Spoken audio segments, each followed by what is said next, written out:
Krishna Chakravarti Thakur, he's explaining this. The gopis reply to this where he says, Krishna's telling them, you should go home and hear and chant about me, worship my deity form, and you won't get the same result as achieved. The same result is not achieved by mere physical proximity. So please go back to your homes. It's very interesting, because what Krishna is saying in another way around, because he's saying, pratiyata tato grihan, go back, pratiyata tato grihan, go back to your griha, go back to your house, and you worship deities and do Vaidhi sadhana. You won't get the same result. That's a fact. If you do Vaidhi sadhana, you go to Vaikuntha.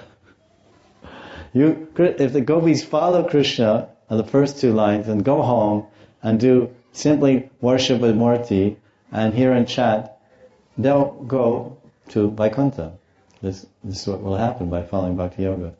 But if you stay with me directly in association of a Brajvasi, like Krishna, like Radharani, you stay continually in association with Radharani, close proximity to Radharani. It says San ni karshan. Karshan means attraction. Karshan, Krishna, pulling, attracting, drawing near, pulling near, attracting near.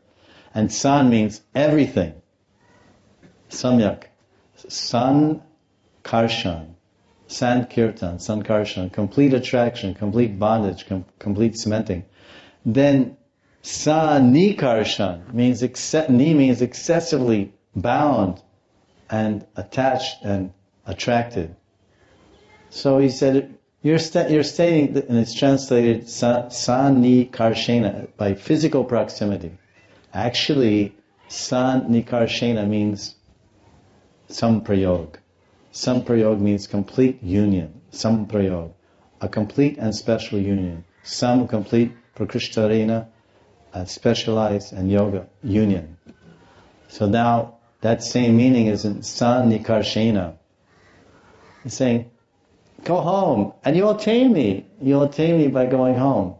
But you stay with me, because if you stay with me, I'm a Brijvasi. And if you stay with me, I'm going to move here and there, you're going to follow me. And if you follow a Brijvasi, do you know where you go? You go to Vrindavan. You go to Goloka Vrindavan. And if you follow Brijvasi, who is known as Sri Krishna, you'll develop Shringa Rati, Madhurya Rati for me. Especially if you're in Prakriti Bhav, and a feminine form like you are, with Sumadhyama, with very beautiful thin waist, which Krishna indicated earlier. So he said, you go home and worship deities, you won't get the same result if you stay here and embrace me. If you go home and look at my picture on the wall, you won't get the same result if you stay here and dance with me and embrace me. I don't think so. Do you think so? No. So Krishna is quite correct what he's saying. Na tata sanikarshena. You won't get the same result. Na tata. Because they've already chanted all they need to chant. They've already did all the meditation they need to do. They've already did all the puja and Archamurti puja they need to do. They already did all the hearing about Krishna that they need to do. Now what they need to do? Enter the lila with Krishna, Madhurya lila, the ras lila, the ras mandala, and dance the night away in a celebration of joy and love and Shringarati.